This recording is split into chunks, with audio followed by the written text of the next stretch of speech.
السلام علیکم، میں ہوں آپ کی ہوسٹ مبشرہ اور میں آپ کے لیے لائی ہوں ماہنامہ انسانیت۔ اس میگزین میں ہیں بہت سے سیگمنٹس۔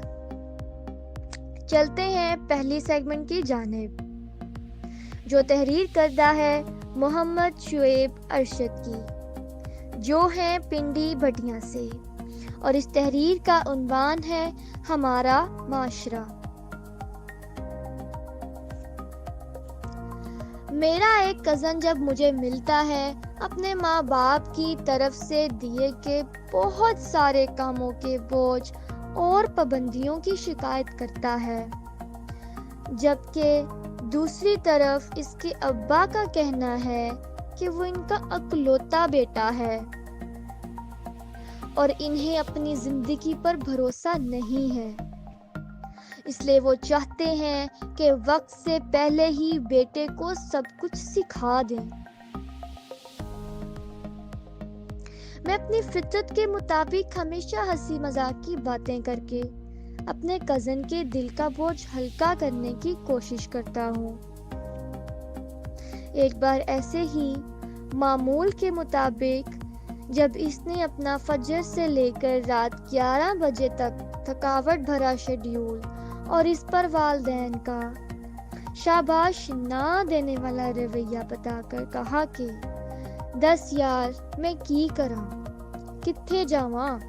مر جاون دا کوئی طریقہ دس، بتاؤ میں کیا کروں، کہاں جاؤں، مجھے مر جانے کا کوئی طریقہ بتاؤ،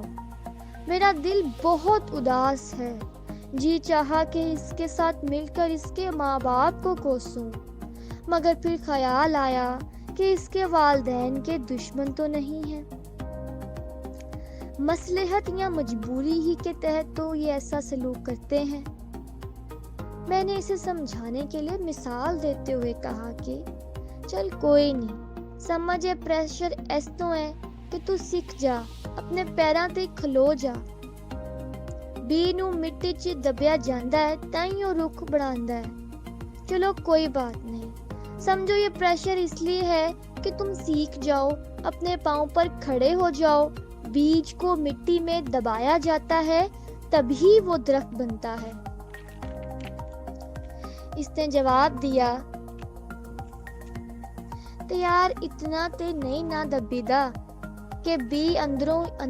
گھٹ گھٹ مر جاوے، تو یار بیج کو اتنا تو نہیں نہ دبایا جاتا کہ وہ مٹی کے اندر ہی گھٹ گھٹ کر مر جائے۔ اس کے لہجے میں سارے جہاں کا کرب تھا،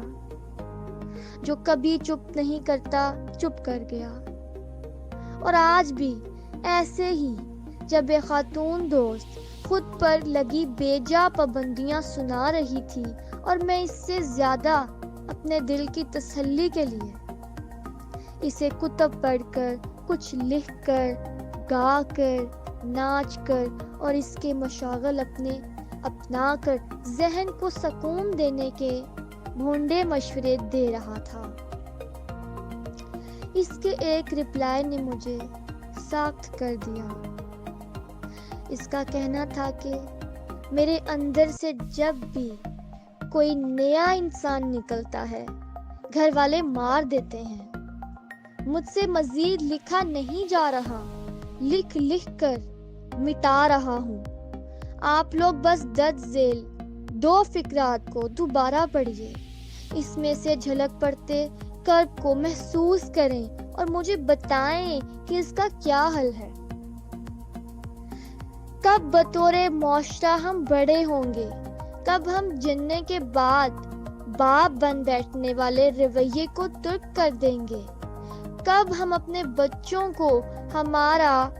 سر اونچا کرنے والے سریے کی بجائے ایک دل رکھنے والا اور خود بھی سوچ سمجھ سکنے والا انسان سمجھیں گے۔ تو ناظرین، یہ تھا ہمارا آج کا سیگمنٹ،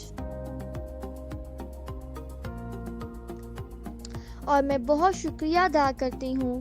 محمد شعیب ارشد کا، جنہوں نے ہمیں یہ تحریر بھیجی۔ ناظرین، آپ کو اگر یہ تحریر پسند آئی تو اس تحریر کو لائک کریں، شیئر کریں اور سبسکرائب کریں۔ Thank you.